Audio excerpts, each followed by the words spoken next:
Pasaulē un arī Latvijā ir ļoti liels skaits ar dažādām nevalstiskām un sabiedriskām bezpēļņas organizācijām. To mērķis ir vienkārši un skaists – padarīt pasauli labāku.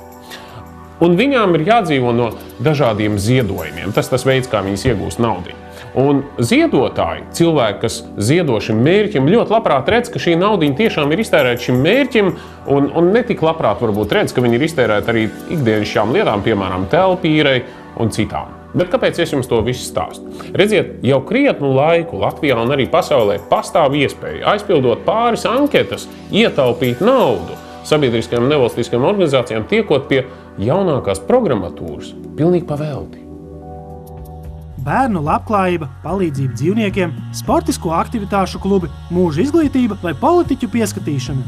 Nozares, kurās nevalstiskās organizācijas darbojas, ir ļoti daudz un dažādas. Latvijā tāda organizācija ir aptuveni 14,000, un katrai no tām ir savas idejas un mērķi. Un tikai 60 no tām ir pieteikušās un arī saņēmušas bezmaksas programmas saviem darbiem. Tas ir ļoti maz.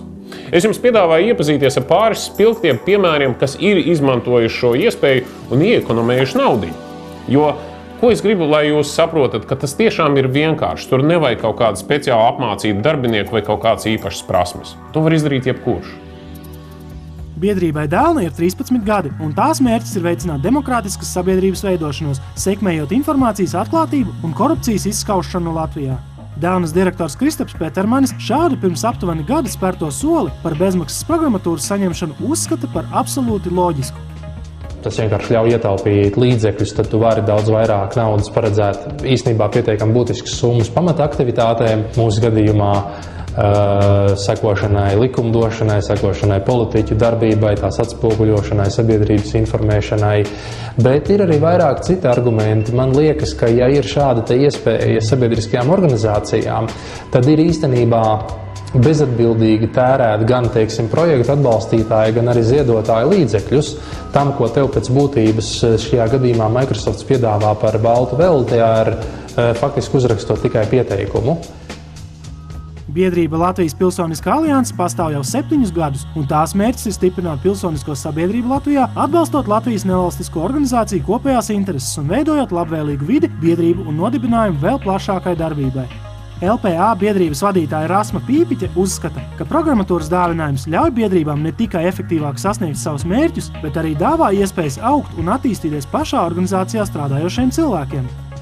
Šī programmatūra, ka viņa tiek iedota organizācijām pati pa sevi neko tā nedod, ja cilvēki nespēja viņu lietot. Un tas nozīmē, ka šai programmai viņai ir jāiet kopā roku rokā ar šo cilvēku izglītošanu, un tas arī notiek. Ja tev ir šis ziedojums, ja ir šī programmatūra, tad tu arī esi spiests pats augt un mācīties kaut ko jaunu apgūt. Šāda programmatūras dāvinājuma iniciatīva nevalstiskajām organizācijām pasaulē aizsākās jau 1998. gadā. Projektā kopumā investēta $4 miljardi. Latvijā tā pieejama kopš 2005. gada. Programmatūras dāvinājumu saņemšanai var pieteikties jebkura bezpēļņas nevalstiskā organizācija, kurai ir piešķirts sabiedriskā labuma organizācijas status un kuras darbība ir vērsta uz sabiedrības labklājības veicināšanu. Informāciju par pieejamo programmatūru ir iespējams atrast interneta vietnē www.microsoft.com/ngo. Bet informāciju par pieteikšanās nosacījumiem un iespējām meklējiet Microsoft Latvija mājaslapas sadaļā par Microsoft. Ja no nulles jāraksta, tad man liekas, ka tas prasa kādas 2 stundas aizpildīt to anketu, jo tur ir viss sākot no organizācijas, misijas un beidzot ar tehniskajām vajadzībām, kur ir drusku jāpadomā, ko tad tev īsti vajag. Bet ja ir, piemēram, kaut vai katrai sevi cienošai organizācijai mājaslapa, tad pēc būtības sanāk nokopēt un ielīmēt šajā formā informāciju. Tām nevalstiskajām organizācijām, kuras pašas ir mazas un varbūt ar ierobežotu izpratni par to, kāda informācija tehnoloģija rīka vispār ir pieejama un kāda būtu izmantojama viņu darbā, mēs ieteiktu vienkārši vērsties pie mums, jo ar mūsu speciālistu palīdzību vai mūsu partneru palīdzību būtu visvienkāršāk noskaidrot, kas tad jums būtu piemērots no tā produktu klāsta, ko Microsoft var piedāvāt. Dāvinājumā pieejamās programmatūras izvēles iespējas ir tiešām plašas, tomēr visbiežāk projektu dalībnieki izvēlas visplašāk pielietojamo biroja programmatūru. Bet, protams, ir arī izņēmumi. Piemēram, Savas bērnu ciemati Latvijā izmanto mūsu programmatūru, kas ir paredzēta klienta attiecību vadībai. Ir nevalstiskās organizācijas, kas izmanto pietiekami sarežģītu serveru programmatūru savu pakalpojumu sniegšanai. Tā kā pieejamais programmatūras klāsts ir ārkārtīgi plašs, es ieteiktu lieki nekautrēties un vērsties pie speciālistiem. Kaut vai pie tiem pašiem Microsoft speciālistiem. Viņi uzzinās, ko jums vajag, uzklausīs jūsu vēlmes un piedāvās arī krietni ko vairāk nekā to, kas jums ienāk prātā, kas visbiežāk ir tikai Words vai Excel.